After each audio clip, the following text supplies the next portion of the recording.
welcome back to the Inside Line. I'm Gabbi Hall, and this is episode 10.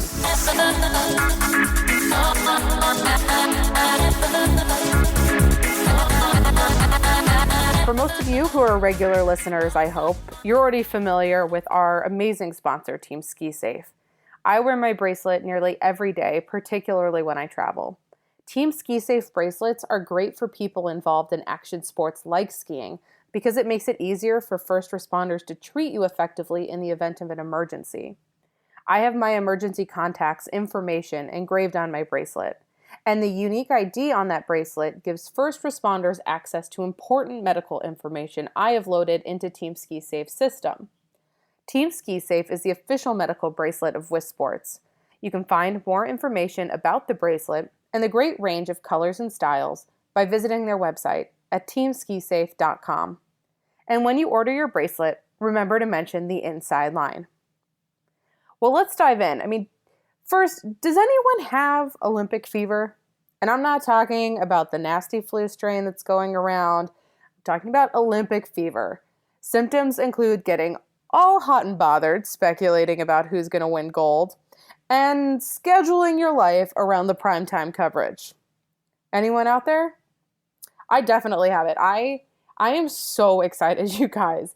And I'm excited not only because of that, but because to celebrate the upcoming Olympics, I have an extra special guest. Seriously, my 10-year-old self on the inside is freaking out because Picabo Street, the American gold medalist, has agreed to be on the show. And she was still competing just as I was getting into ski racing competitively. So this is a very cool moment. And we are going to hear all about her career as an athlete, get her perspective on the Olympics, and kind of figure out what she's been up to since winning gold almost 20 years ago. It's a very exciting interview. I'm really excited to share it with you. But first things first, we have to kick things off with fresh tracks. And one of the things that happens during the Olympics is that we get a lot of news about more obscure countries coming onto the ski racing scene. And before I dive into some of those countries sending Olympians to the games, I want to talk about India. So India just earned its first medal in international ski competition. A woman named Ankal Thakur, she's a 21-year-old student from India, got a bronze medal in a regular FIS race hosted in Turkey. Now, you guys are probably sitting there saying, okay, it's a race in Turkey, and I get that. There were only 3 athletes that finished. It was an 8-person race. This is a far cry from an Olympic medal or even a World Cup start or a NORAM start, but I think it's an important story when you consider that we're trying to grow the sport.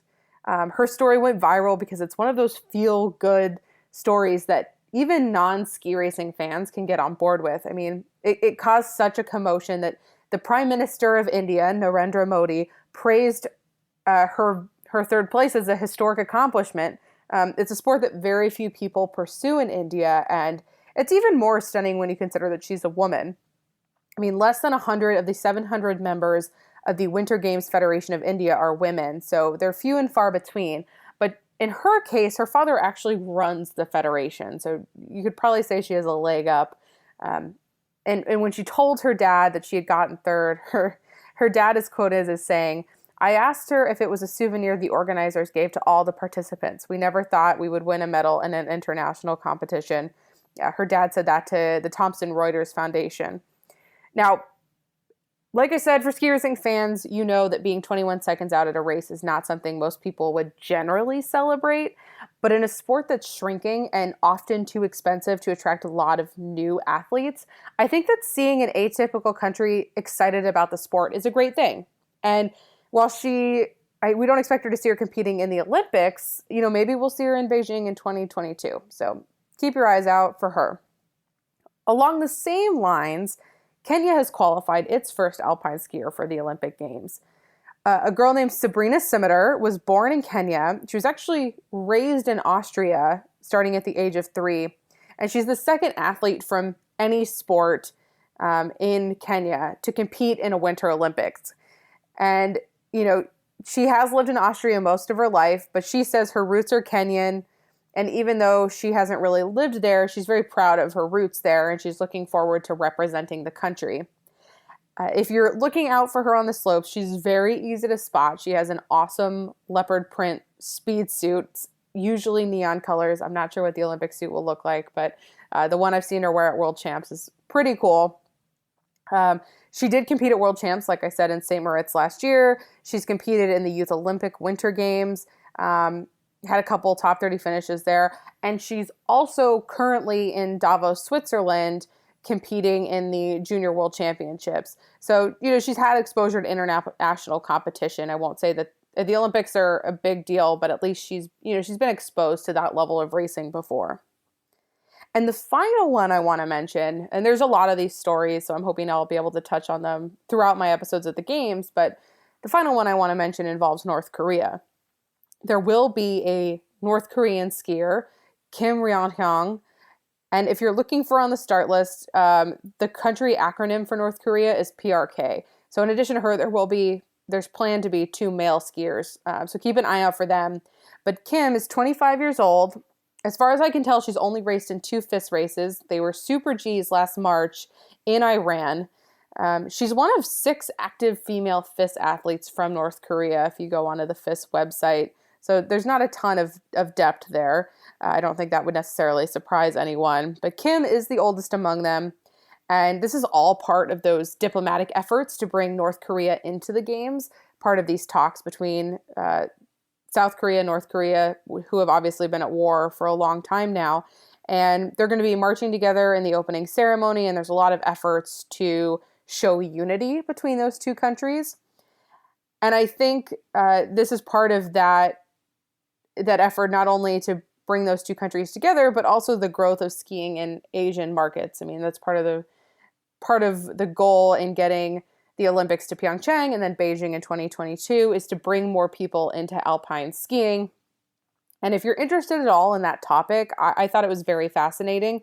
I wrote a long form article talking about Asia as a growth market for ski racing. I'll put a link to the story below the podcast. It's a bit of a lengthy read, but it is a good read in my obviously biased opinion. So I'll put that link below. I think it's worth looking through, maybe with a cup of coffee in the morning.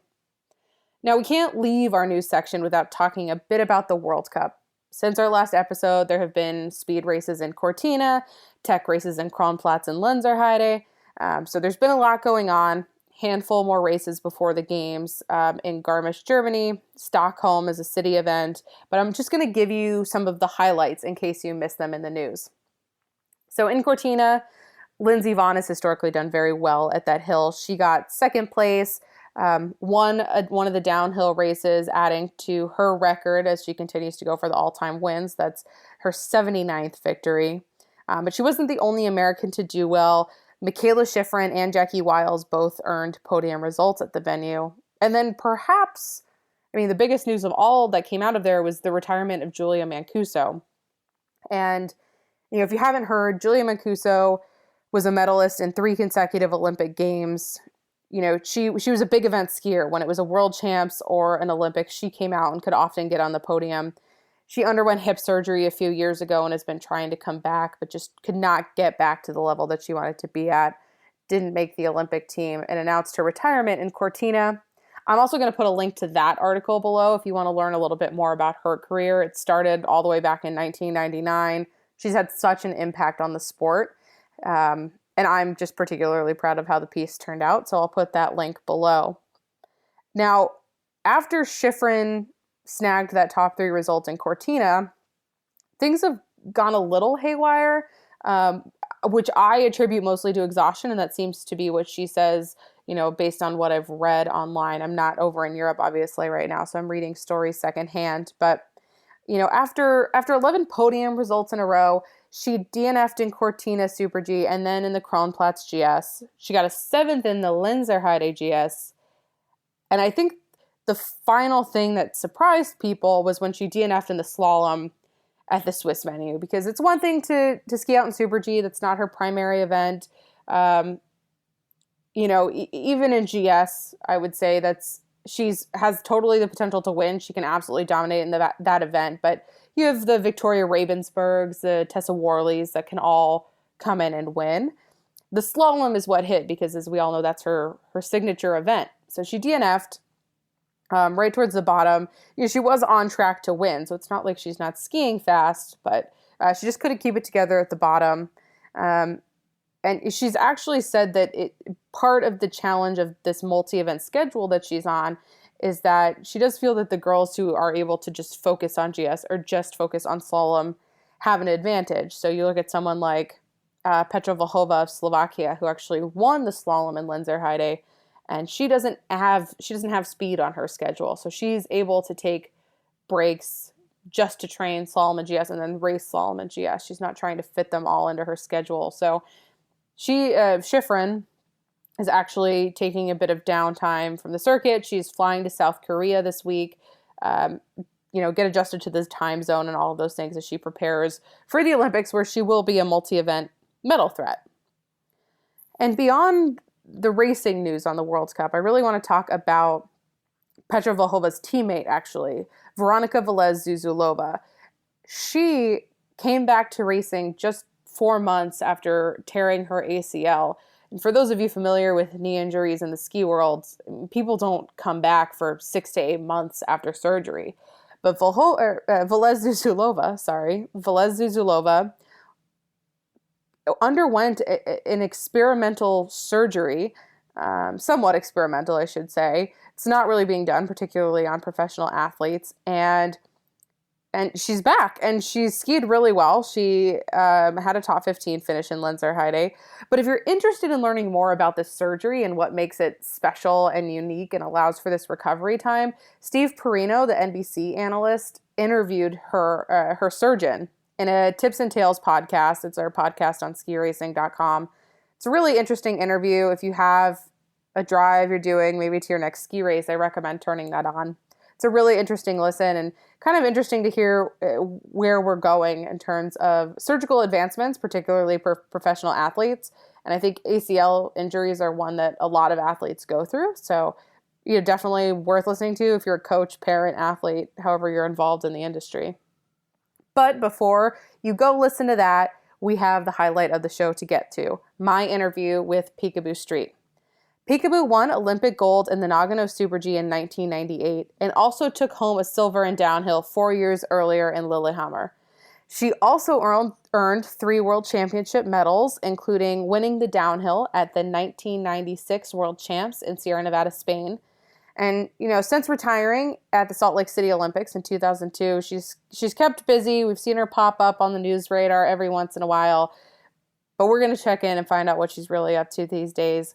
So without further ado, drum roll, please. I give you Picabo Street. Thank you so much for being on the show. Absolutely, Gabby. It's awesome to be with you today. So I think you're based out of Utah these days. How are things going there? It's been a tough winter, I hear. Are you feeling our pain at all? Because it has been grim. It's really kind of eerie, actually, to go out and ski on the hill and look over at runs that have barely any coverage. And it feels like it's early November and we're lucky to have what we have and we're sneaking out there early. Only then you look at your calendar and go, oh, it's deep into January. This is not okay. So my dad says it's a 30-year low. We got to just survive through it and, get ready for next year. I'm in Boston, so it's been a little bit tough, but we did get like 3 inches of snow this morning, so it looks a little more wintry outside. Little victories. So obviously one of the big reasons I wanted to have you on the show is to kind of get your Olympic perspective as we head into Pyeongchang. And, especially because you raced in Nagano, which is an Olympics in an Asian country. And I think particularly the conversations right now are around Pyeongchang and then obviously Beijing in 2022. And I'm curious if at the time when you guys were heading to Nagano, were there ever discussions or feelings that Japan was an odd choice to host an Olympic Games? Absolutely. There were many, many discussions about it, and a lot of them coming from athletes who were skeptical about how the snow conditions were going to be and whether or not the mountains were big enough to have a rip roaring enough downhill for the alpiners. And so yeah, there. And then the food. What are we going to eat? And I mean, there's some real basics you get down to, like, okay, we're going to have to get ready for this one. And I can remember my coaches joking in the van crisply, just going, stay left, stay left, stay left as we drive down the road. It just is a very, very different experience. And so what it really poses is, are you an optimist or a pessimist? Do you look at the silver lining and go, we're all going to be in this together, just like we would be on a rainy, crappy, light day. We're all going to have to deal with these conditions, and who's going to focus on what they can do to get through it successfully, and who's going to, whine and moan about it for the day. So I kind of looked at Asia like that and went, there's nobody in their comfort zone. So in a way, it kind of cleans the slate and doesn't give anyone an advantage. So in a way, I think it's a really neat place to try and go and perform, because it's challenging and you have to put a program together before you go that includes more than just what you're planning performance-wise. So talk to me a little bit about that program. I mean, do you travel like several days in advance to adjust to jet lag? In terms of meals, what does eating look like in the Olympic Village? Well, the Olympic Village is kind of like an island. They take care of making sure that everything that needs to be in there is in there. So that's kind of your safe haven, if you will. But if you're like us, oftentimes we're way far away from the Olympic Village where our venue is. Therefore, we don't have that luxury. So if we can't subsidize that food intake ourselves by our own resources, we're left with what's there. So what I tried to do with Asia was bring a little bit of that diet into my everyday diet, so that when I got over there, it wasn't so foreign to be eating rice 3 meals a day. My system was a little more used to it. And then once you start putting it in your diet, you start playing with what you can add to it. And then what you could potentially bring with you to make sure to build the bridges and get everything you need. So, that's it. That was a big one for me going over there, is what am I going to do to maintain? Because the first time I went, I lost a lot of weight, and they freaked us out. They kind of got us nervous about eating on the carts on the sides of the roads in the villages and stuff. It might be super yummy, but your system isn't going to be used to it and it'll make you sick. And there were some people who tried it, and for sure that happened. So, as far as water and fluids, that was a whole nother one. No open containers whatsoever. Everything has to be a sealed container before it's consumed for many, many reasons. The language barrier. If they don't speak English perfectly and fluently, they won't even pretend like they know a word. So you're left with this sign language. And, luckily now with technology, it's probably a lot more, it's probably a lot easier to navigate all of that and span that. But with us, we were left with like these, we had these little cards with these different pictures on them, and we could point to them. And that was basically us saying, can you tell me where to get to that and point to it? And then the problem is now they're going to answer me. And how am I supposed to understand go down here, turn two blocks, turn left, go down 2 more blocks and turn so the barrier was pretty big as far as communication goes. And so it isolates you into being scared to experience the country, scared to experience the culture that's around you, for fear that it's going to inhibit your performance and your well-being in some way. So that was when I went to Morioka Shizukuishi in 93, I experienced that quite a bit. So I kind of tried to push through and break through those barriers so that when I went back in Japan for the Olympics, I was a little more brave. Right. And you were probably one of the few that benefited from having that prior experience in Japan, because it was quite a bit in advance from 98. 5 years earlier. Yeah, it was a ways. But still, just kind of the culture of, and the difference in the culture and how stark it is, because you can tell, you can tell in society that it's a little more obvious and okay for everyone to recognize that there's segregation. And as a free, as a free American, you're kind of like, okay, wait a minute, and you check yourself a little bit. That's what I found myself doing the first time over there, was really, evaluating. And I had a really neat experience I want to share quickly. Yeah, of course. We stayed at a big, huge hotel, and they had these ladies that they brought in every day to work at the hotel. And they did everything from work in the food service to janitorial stuff to, to customer service on every level. So they came in and infiltrated the hotel for the day, and they were the sweetest, most beautiful women. And it was so nice of an environment to be around. And I remember one morning we got to breakfast, and they had arranged an opportunity for these ladies to come meet all of us that were staying at the hotel as we came into breakfast. And that was the most profound experience of my entire world championships there, even though I came home with a silver medal. I met a woman who had taken a scarf off of her neck and asked me to sign it.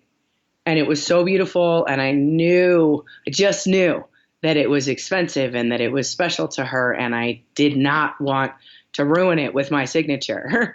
And she was on the opposite end of the spectrum going, please, please, please. And when I was like, no, it is so beautiful. And I had a translator, and she gave it to me. I ended up with it in the conversation. And I was just like, how did this just happen? And so I found something else to sign for her. I believe I took my bib or something of mine and exchanged and signed it and gave it to her. And I wore that around my neck every day that I skied and raced for the rest of my career. Wow. That's an incredible story. Yeah. Because I just couldn't believe that she gave it to me when she clearly had not much. And it was really...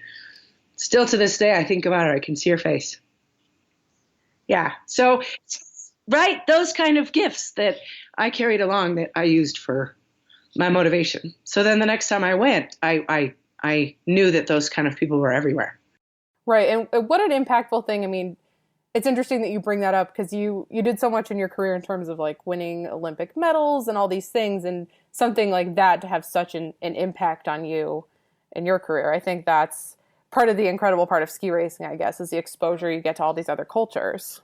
Absolutely. And that is something that I once I kind of figured it out, I was like, I am so blessed to be traveling to these countries and experiencing these cultures and in a really full way.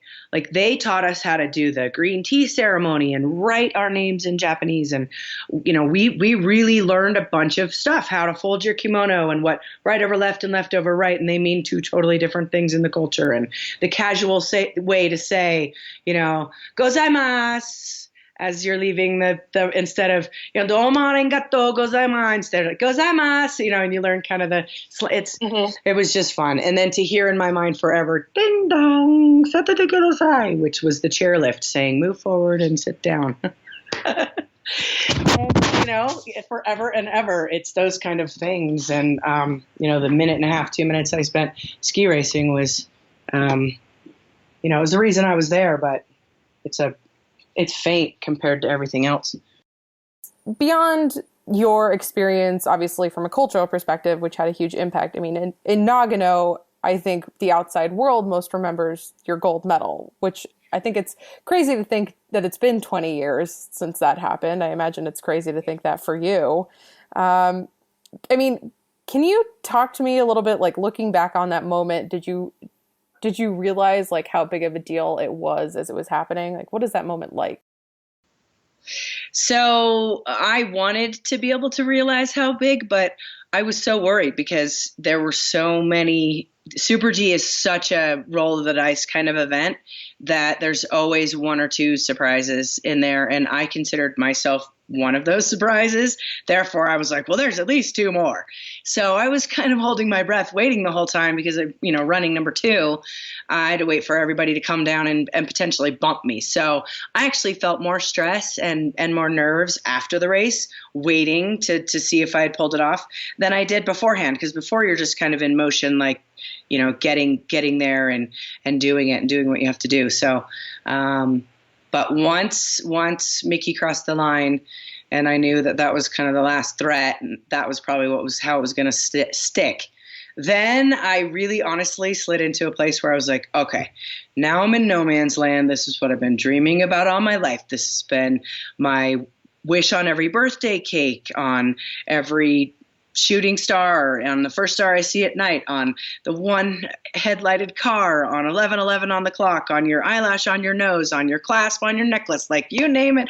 I was, on my hands and knees every night praying for God to give me that, and that I would, making a deal with God, like, you give it to me and I'll do the best I can with it, I promise, just forever and ever and ever. And this is the moment you've been waiting for, and just don't say anything stupid. And don't mess it up, because there's a lot of people watching. I remember having that little moment of reality, and then my mom calls. Tom Kelly taps me on the shoulder and says, "It's your mom." And I thought I was going to keep it together pretty good, but then when I got on the phone with her, I melted. It really set in, because, and here's why. She says to me, "What? You won today? Today was the Super G." And I was like, "I know, right, Mom?" And it just set the afternoon off on this, like, wow. I was really stoked for the surprise in the Super G, because I went there expecting it from myself in the downhill. Therefore, I think I would have approached that differently. But because I did get, that big pop and surprise in the Super G, it was, that's what allowed me to really roll through the day and be like, and all those firsts and anxious and, I didn't expect this to go this way. And wow, this feels cooler than I thought it would. And wow, that's more nerve wracking than I thought it would be. And so I think because I wasn't totally ready for the day to go that way, it turned out to be a really fun surprise all the way through. And it was a full moon. Whoa, big old full moon that night. And the Asians really celebrate success to a super spectacular level. So I felt like an absolute rock star. It was like, wow, life is really good right now. My knees are weak. I'm curious about this. I ask a lot of athletes this question who have been successful, but you also won world championship medals in addition to Olympic medals. And I'm curious, as an athlete, like, what was more valuable to you, winning a world championship medal or winning an Olympic medal? That's an interesting question, Gabby, because it's really hard to kind of quantify what they all mean. So for me, I have the triad stack up, which is the downhill titles, the 2 downhill titles I won, then the Olympic medals and the world championship medals. So it's kind of like, where do those all stack up? And what I've done is kind of separate out. The Olympics are on their own. They're kind of that dreamy, oh, wow, everything has to line up and the blessing has to land just right for those to happen. And so they're really in their own category. They're in a league of their own. But when it came to the world championships and the downhill titles, those were more like an everyday grind mission. And the world championships was just another stop on that path of winning every race of the season to win that title. So I could have lumped those medals into that within the sport, a little more prestigious within alpine ski racing, and a precursor to what you could do at the Olympics. So a lot of times if people could open that can of, let's see, what should I call it? Well, I want to call it a can of whoop donkey. You know what I mean? If you can open that can and throw that switch and produce that top performance on those pressure days at the World Championships, you're probably going to be able to pull it off at the Olympics too. Right. So it was kind of a lesser degree of the big time and the big pressure, but still, maxed out. And that's how I kind of approached them. And I think that's how, because they leapfrogged each other, right? I had Shizukuishi, then I had Spain, Lillehammer, then Spain, and then Nagano. Right. Absolutely. Okay. That's really interesting. And I think, not having raced in any of those events, I imagine I would feel the same way. And I'm curious because you talk about all these events leapfrogged each other, and it happened over, like a 10-year period or, something like that. And I'm looking at, Lindsey Vonn's career. She has won a World Cup race in 15 consecutive calendar years, which is crazy. I'm wondering if you can put into perspective what it takes to kind of stay at that elite level for so long. It's not like you're a one-hit wonder. You did it over, very extensive career. Yeah. True. But mine's really short and pales in comparison to hers. So what I do is put myself in there because I was, and I go, wow, what would I have to be doing for me in order to still be charging that hard and succeeding that much? Because it's astonishing, and I really can't fathom it, honestly. I believe that her makeup is stellar. It's superior, and her ability to focus in and do what she needs to do to tackle the challenge that's in front of her and pull together the resources she needs to get through it. Is how she does it. She stays in the now, and she really likes the figuring of it. I think that's what she likes about downhill. She's an absolute fall line junkie. She loves the fall line like nobody's business. And you can't teach somebody that. And she loves skiing. So you add the love of skiing and the love of the fall line, and she's a force to contend with. It just is unstoppable. So that's why she keeps going past that envelope, going splat, hurting herself, and coming back up and going, all right, now where was that line? And she's right back out there again to it. And that's what's exceptional, is her ability to get into what she's doing and go all the way, figure it and max it out every time. And I just hope that her body will keep responding to her well enough for her to stay confident and keep charging, and allowing herself to set her goals high enough and shoot for them. And then just ultimately feeling good in her belly about what she's doing, that she's still doing it, and the inspiration that just a picture of her smiling face can make. And you sound like you know her pretty well. Do you have any sort of relationship with her, or just observations from her skiing? No, I knew her when we were on the team together, and a little bit afterwards. I haven't seen her or been around her in quite some time, but we've communicated throughout. And it's been amazing to watch her blossom into the woman that she is, and the positive difference that she's made in all of ski racing, but most importantly in young girls' lives and in their hearts and minds, and the feminine splash that she has put on the whole sport has been really, really fun to watch. The girl power is overwhelming. It makes me want to race again so I can wear one of her pink suits. No one needs to see that. She has great suits. I love them. Right? She's a really awesome designer. She really is. And they make her easy to spot on the hill, which I always appreciate. Right? That does help. It's interesting you brought up this idea of, her inspiring young athletes, because you are kind of working with young athletes now through your academy. And so I'm wondering if you can tell me a little bit about what inspired you to start the academy and what's going on with that adventure now. That is it's the coolest thing I've done. It's such a challenge, and it is so fun and so important and so imminent in everyone's lives. Like, when you really peel it back, I got to thinking, okay, where can I be the most impactful? And not so that I can say I've been an impact. It's so that I can utilize what I've done to make a difference for the next generation. And so what I'm thinking is all these elite athletes who are specializing at a much younger age today than they ever have been. School's starting to become a real struggle for them, especially in the public school system, where 180 days is the primary mandate.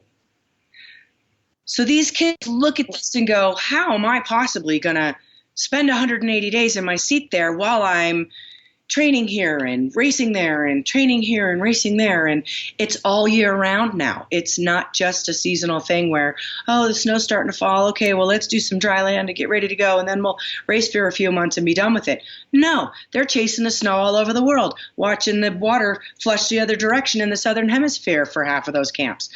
They need a specialized education program that allows them to get a good education at the same time that they are taking advantage of their young, healthy bodies and an early specialization. So what inspired me, honestly, was I'm sitting at Michelle Demshar's house, because she keeps my little one on Wednesdays a couple years ago, and she's fixing him some porridge And she says, so what are you up to? What are you going to do? Because I had just moved back to Park City. I said, I really want to start an academy. I really want to start a program. And she turns and with this big hair and this bright face and said, I think it's a great idea. And she's been behind me ever since. And it kind of morphed around to the core essential of what everyone needs, and that is the chance for a great education without sacrificing all the other things that you're into already. And especially if you've picked something like, our 13-year-old figure skater who's that's her deal. And that's what she's doing. And she gets ice time when she needs it and when she can, and fits us into her schedule when we fit. It's not the other way around. So we make school fit into their schedule how it does with their sport. And I think the biggest benefit we have to offer is a year-round curriculum with open enrollment. So you can start anytime and you have a full year to get through any year of school. So what we're ending up seeing is not needing that full year to get through school. They're actually coming in and doing almost 2 years of school in a year. They're doing a year and a half in a year and getting so far ahead, like our snowboarder, that he won't study all winter, really. He'll do a little bit here and there, but by the time he started his season, he was so far ahead in school that he doesn't really have to worry about it much until the spring comes and he can finish up and then start his next year whenever he wants to. So it really personalizes education in the way that everything else in our life is personalized, because the curriculum is a correspondence curriculum. So they pick everything online. So they pick all their classes online, obviously with Dan and Michelle, and figure out exactly what they're going to do. Dan Kemp is my head of school, and Michelle, they're the two teachers there that run the school. I do an enrichment class on Thursdays where I can come in and mentor. And so together they sit down with the kids and figure out exactly what they want to do and what timeline they have to do it on, pull a program together. And then it's an online curriculum so they can take it. So it's for mobility, but Dan and Michelle are right there, and Kelly and Garrett and Richard and all of the other support that we have in place teachers-wise to help them with their curriculum one-on-one while they're in the brick and mortar space here in Park City. And then if they want to study with us while they're abroad, we just Skype in and have sessions with them or email back and forth or whatever. So they have a teacher within each one of their classes with their online curriculum, and then they have 2 or 3 teachers within the academy walls, on them, making sure that they get through it efficiently. And it's really a hands-on, intimate, personalized program, and being able to offer that kind of holistic support to the kids is such an honor and a really big responsibility, and really fun to watch, because some of them don't think they're very smart when they come in the door, and they don't think that school is something that they're going to excel at. It's something that they're just going to survive through while they're on their way to, winning an Olympic medal or whatever their dreams are. They're finding out that they're actually really smart, and that they're actually, because of their sport, they're willing to embrace the college preparatory mentality of the academy, learn how to manage their time, and their academics and their athletics start to excel rapidly. And next thing you know, we're having to adjust their schedule because they've made it to the next level of races and in qualifying, and they're now going to the nationals and they weren't supposed to, or they've made, they've qualified for this or that. So it's really fun to watch the success and be a part of it for them. Their faces, I get to look through all of them. Right, absolutely. That's a very cool project and a huge undertaking. You're raising a family, you're running the academy. Are you involved in anything else in the ski world, or is the academy like your baby or your extra baby these days? Yeah. Well, the academy is definitely a big one. Dan and Michelle run it much more than I do. They have so much wisdom. Dan has 35 years of experience in education. That's what he's done always. So he's got an affinity for it. That's his thing. So he does this bang up job. He's spectacular. I'm so honored to be his teammate. And Michelle is just this go-getter, pedal to the metal, get it done, and and have integrity while you do it. And the kids are first and foremost for her, and she will spend all of her time making sure that they have the best. So the two of them are really set the bar. As my involvement goes as well, I've got to really kind of step up and be like, okay, how can I meet the pace? Because it's intense, and it needs to be, because these kids are doing intense stuff and they deserve us to be on par. So it takes a bit of my time, not as much as it takes of theirs. But I also have the Picabo Street of Dreams Foundation that I run. And right now we are in the process of getting kind of a bigger presence out there, because I've been really on a private side with it. So we're now a public operating. And so we'll be doing events and doing fundraising campaigns. And one of the campaigns I'm going to do is a scholarship fund for the academy, so that the 9 kids that are sitting there right now with applications in can receive a scholarship, or at least half a scholarship, and get in the doors and start utilizing the program, because they need it. So that's phenomenal. Thank you. That's very cool. Thank you. That one's big and challenging, because you can be very creative and dreamy, but at the same time, you have to be purposeful with your messaging so people understand what you're doing. And so I've decided that timing is going to be important on when I do my campaigns. So I'll do equipment campaigns for ski equipment for kids going into the seasons, camp campaigns for tuition for ski camps and stuff in the summer and the fall. So we'll be doing it timing wise to try and hit when the kids are going to have their needs, and we can have enough money to spread the love and get these kids out doing it and take some heat off of mom and dad. The sport's so expensive. So I think anyone and everyone is looking for scholarship opportunities and ways to make it more affordable and get access. I mean, is that an issue you're particularly passionate about? I mean, ignoring the educational access and those things, I mean, junior development in this country and sort of raising the level of competition, is that something you're interested in these days? For sure. And, I was never one to be like, oh, my equipment is why I did great, or my equipment is why I sucked. Like, my equipment was part of the deal, and we were on for the ride. And if my skis were juiced and fast, we were ripping. And if they weren't, we weren't. And it wasn't something that I talked about. That was just a part of the program. Today, technology has really excelled rapidly and makes a much, much greater impact on these kids and their ability to get the feel of the rhythm of ski racing at a young age. So it's become really important for them to be on the right stuff early, and not to have, kind of a second-rate piece of equipment out there. They need to be in the best stuff. And in order to,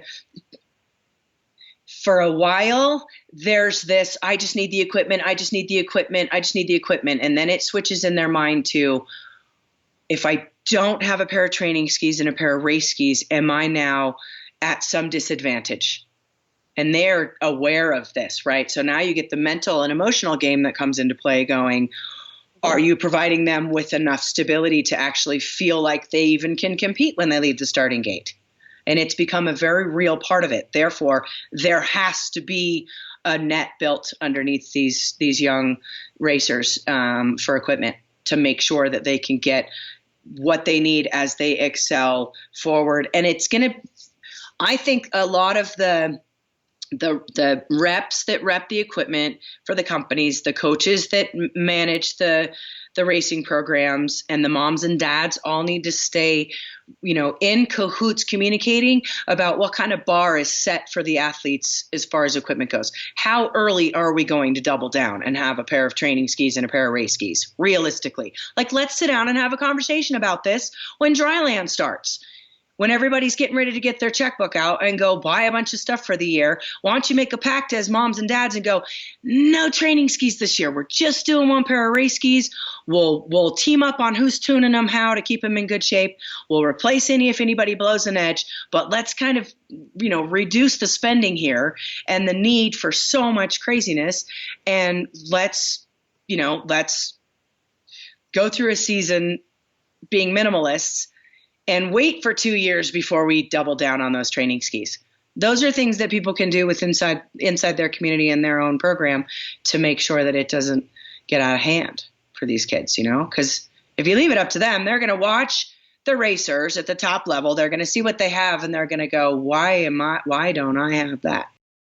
Right. And you look around, and the mental side is so important, I think, to your point, especially these days. I mean, we talk a little bit about like Michaela Schifrin has struggled a lot with the mental side and the pressure surrounding all of her success in recent years and things like that. I mean, did you ever struggle with the mental side of the sport, or were you, I mean, you always seem very like casual and confident and ready to go, but I'm curious if that was ever an issue for you. I think the idle time between races, sometimes I would get distracted and create chaos to stay busy.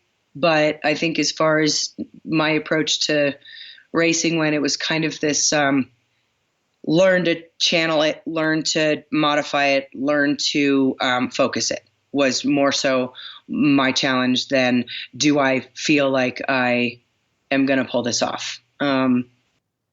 It was more prepping and getting ready too.